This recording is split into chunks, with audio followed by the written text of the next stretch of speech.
Today I received two notices in the mail.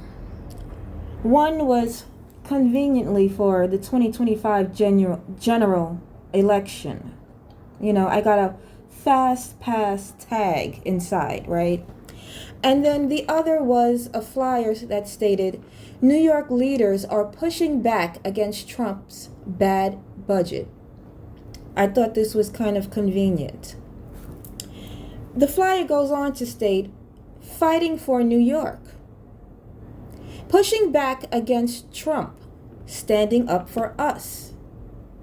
Well, define us. Who is us? The question is, why does Donald Trump keep attacking the Bronx with his quote-unquote extreme agenda? This is all in caps, right?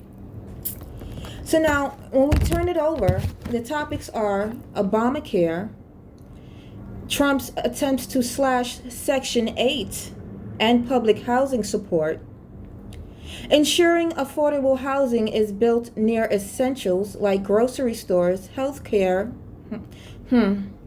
childcare, and transit, ending cruel cuts to Head Start and SNAP, and restoring funds, pushing back against ICE cruelty. It also says that they know affordability is the number one issue for New Yorkers, and they're working every day to keep families in their homes and protect our way of life. It seems that the way of life they're fighting for is to keep us all in poverty, with impoverished mindsets. So now, my questions are, who are the people and or businesses that are registered with Obamacare? Let's digest that for a second. What does Obamacare stand for? Who is aligned with Obamacare? Because if you're a working individual, healthcare comes with your employment, right? Unless you are a business entity who has to pay for your own health care. But how many businesses are actually utilizing Obamacare? And, what do they have to say about Obamacare as it stands today and from when it started? 2, affordable housing is an illusion. Instead of calling it affordable housing, they should just call it affordable temporary apartments if it's an apartment. Because when you transition into the next realm, your children will become homeless. For your children and or adult children, it's temporary housing unless you can ensure they will be able to live there permanently until they choose to leave. What's the point of calling it affordable housing if they're going to raise the rent after you die, knowing the occupants will most likely not be able to afford to live there? Affordable housing is an illusion. These money grabs need to stop. What's the point of calling it affordable housing if the landlords are allowed to raise the rent every 1 to 2 years or whenever they decide to at their discretion? And then after you die, the occupants will most likely not be able to afford to live there and become homeless. I can attest to that because after my mom died, I became homeless. Affordable housing is an illusion, just like the $1 house scam I mentioned the other day. I've also noticed that the same people who want to quote-unquote educate you on the topic are the ones most likely getting commissioned to do so. They're getting paid. 3, for example, when it comes to this Section 8 debacle, NYCHA removed me from the Section 8 voucher list on February 11th, 2024. So there's that, right? We need to know who are they talking about and why they ignore the infractions of NYCHA. There is no public housing support. As we can see in the building I live in, the elevators have been out since about September 24th. The 23rd is when we had the blackout in the building. I posted about that as well. We need to know who they are talking about and why they ignore the infractions of NYCHA. There's complaints all over the place, even online. I'm one of the people who have been making these complaints. So once again, there is no housing support. I reported NYCHA to many people. To Richie Torres' office, I reported them to HUD, and Letitia James' office. I also posted my complaint and concerns on the X platform, and I tagged Mayor Adams and the governor. NYCHA owns the land and the buildings that the property is on. So, again, we have an elevator outage in this building that was unplanned.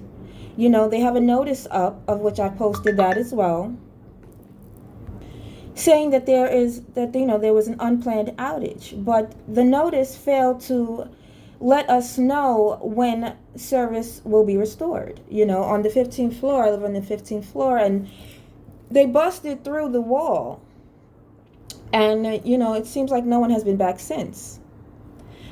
I have a cam on my door, and usually when they come to fix the elevators or whenever they do anything in the building, they come to the 15th floor. I see them walk past the camera, or I can hear them in the hallway doing work.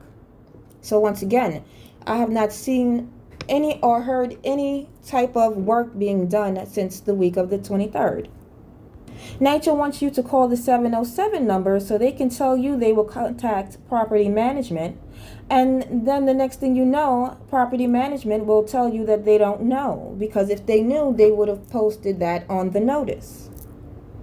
As far as the Head Start programs, when I moved here in NYCHA in 2010, I had my son in the Head Start programs across the street in St. Mary's. Now, this Head Start program seems to have been closed. I don't know for how long, but it seems like it's been a while. And the one that is downstairs, because downstairs, where I live, there's one across the street, and then the other half of it is on this side in Adams. They're both shut down, literally.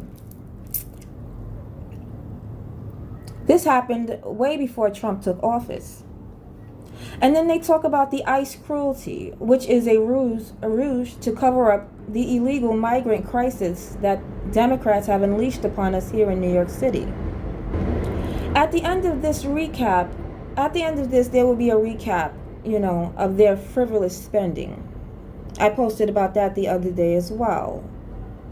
You can find that on the X platform, but I will post a recap.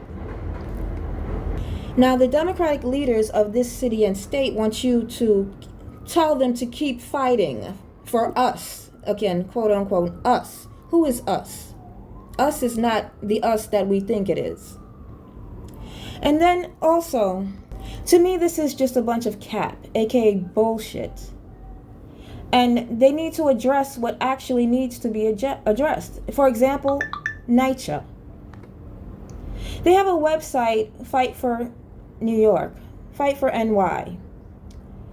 I believe that this site will most likely have forged messages and or signatures to represent people who either do not exist or who didn't visit the site or sign up to have their names added to the online or offline petition.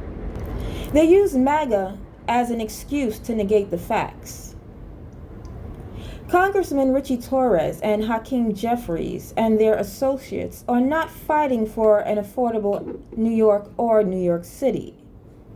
They're not fighting for New Yorkers at all.